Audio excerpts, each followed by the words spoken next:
ओम जय श्री हरि।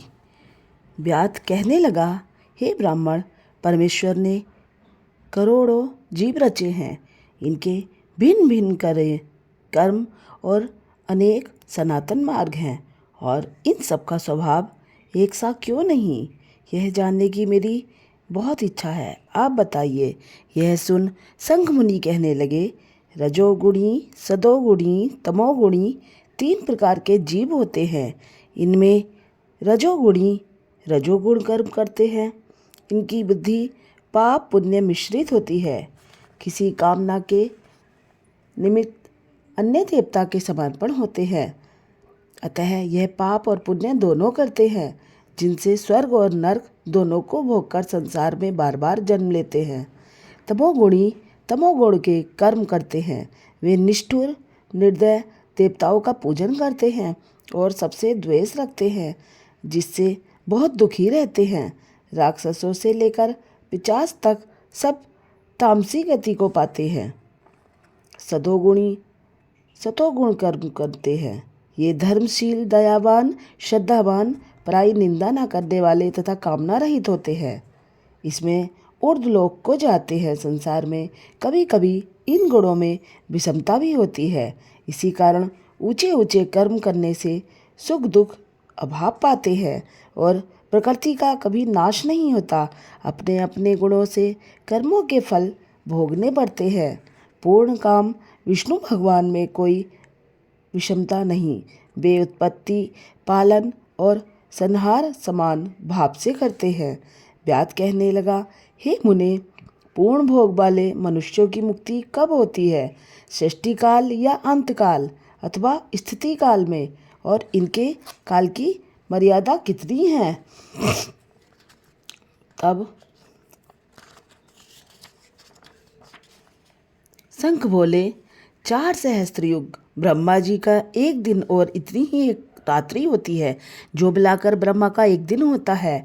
15 दिन का एक पक्ष और 2 पक्ष का एक मास, 2 मास की एक ऋतु, 3 ऋतुओं का एक अयन होता है, 2 अयन का एक वर्ष होता है। इसी प्रकार ब्रह्मा जी के 100 वर्ष व्यतीत होने पर ब्रह्मकल्प पूरा होता है। यही प्रलय का समय है, ऐसा देवताओं का मत है। प्रलय 3 प्रकार की होती है। एक मानव प्रलय, जब मनुष्यों का अंत होता है।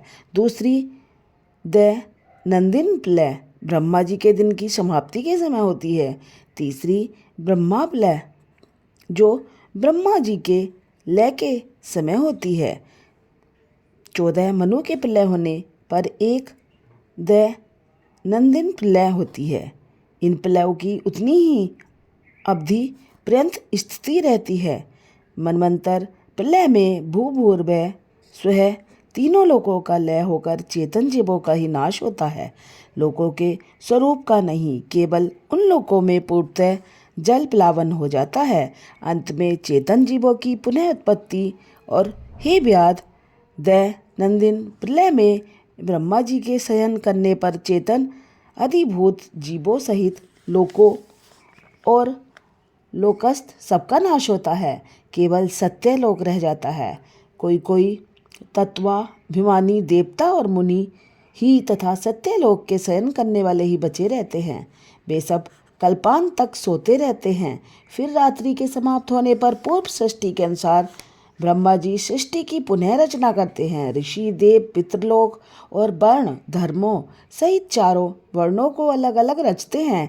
तब चक्रधारी भगवान विष्णु 10 अवतार पुनः नियम के अनुसार होते हैं। जो देवता ऋषि ब्रह्मा जी के संग मुक्ति पाने वाले हैं, वह ब्रह्मलोक में ही रहते हैं। और जो राजा, साधु और सिद्धि को प्राप्त हुए ब्रह्मलोकवासी हैं, वे सब सत्यलोक में ही स्थिर रहते हैं, यहाँ नहीं आते। कलयुग समाप्त होने पर दैत्यों का नाश होता है। वे अपने कर्मानुसार वैसे ही कर्म करने वाले होते हैं और अपने निर्णय स्थान में अपने अपने गोत्रों में जन्म लेते हैं। अब तेरे सामने षष्ठी काल और मुक्ति काल का वर्णन करूँगा, सो सावधान होकर सुन। देवाधिदेव भगवान का एक निमेष ब्रह्मा जी के कल्प के बराबर होता है। तदंतर भगवान का उतना ही उन्मेष अर्थात पलक का खुलना होता है।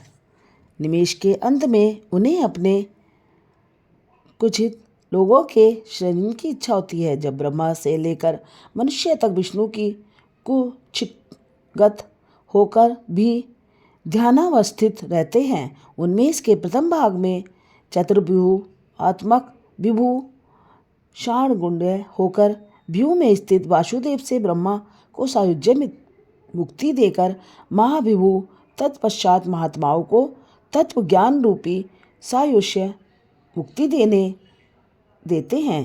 किसी को समीप मुक्ति देते हैं तथा अन्य मनुष्यों को शालोक्य मुक्ति देकर अनिरुद्ध रूप से संपूर्ण स्थित लोगों का अवलोकन करते हैं।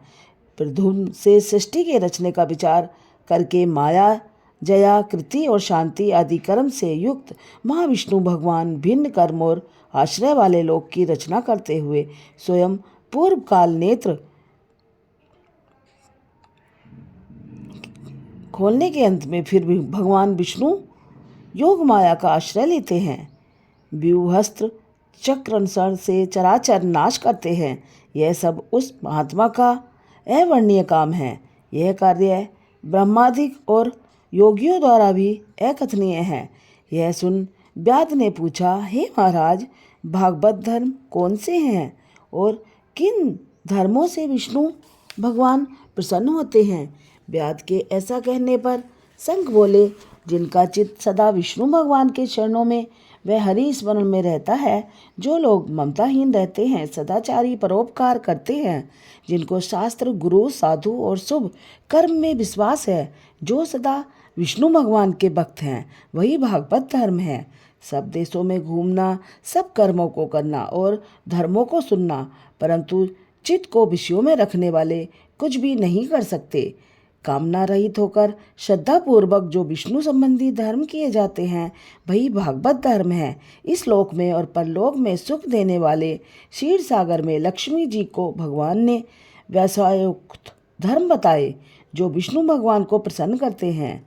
धन पाकर बावड़ी, कुआं, सरोवर बनवाना, मार्ग में छाया करवाना, प्याऊ बनवाना, सुपात्रों को दान देना, छतरी देना, जूते देना, खड़ाऊ देना, सुगंधित द्रव्य देना, पुष्प देना, तांबुल, शहद, चटाई, कंबल, पलंग, वस्त्र, अन्न का दान और गोदान, रास्ते के थके हुए ब्राह्मण आदि के चरण धोना, पंखे से हवा करना, शरबत पिलाना, नमक मिली छाछ, ककड़ी तथा रसायन का दान संपूर्ण पापों को नाश करने वाले हैं।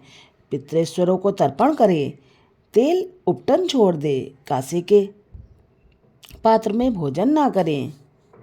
भगवान मधुसूदन की प्रसन्नता के लिए प्रातःकाल स्नान कर भगवान विष्णु की प्रतिमा बनवा वस्त्र आभूषणों से सुसज्जित कर नित्य कर्म करके पूजन करें और वैशाख महात्म्य की कथा मन लगाकर सुने तथा ब्राह्मण को अर्पण करें।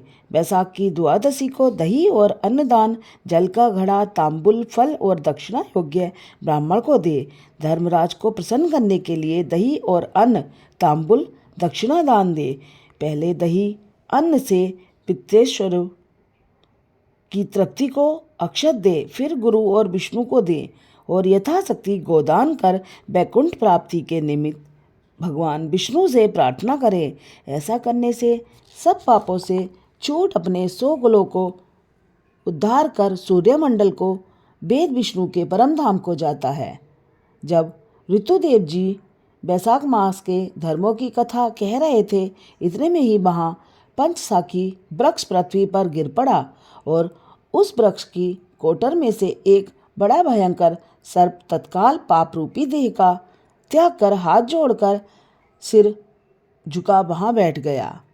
ओम वैशाख मास महात्म्य अध्याय 20 समाप्त। जय श्री हरि।